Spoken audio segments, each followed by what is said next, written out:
ఈరోజు మేము మా పొలానికి వచ్చాం.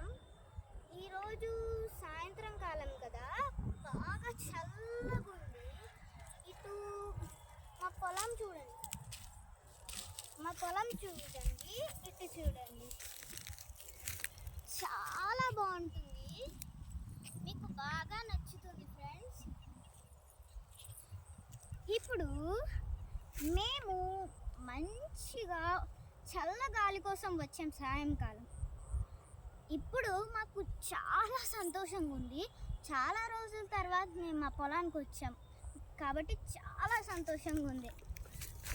అదిగోండి మా తమ్ముడు అక్కడ అలా ఆడుకుంటూ ఉంటున్నాడు. ఇప్పుడు మనం నెక్స్ట్ వీడియోలో కలుద్దాం. Bye guys.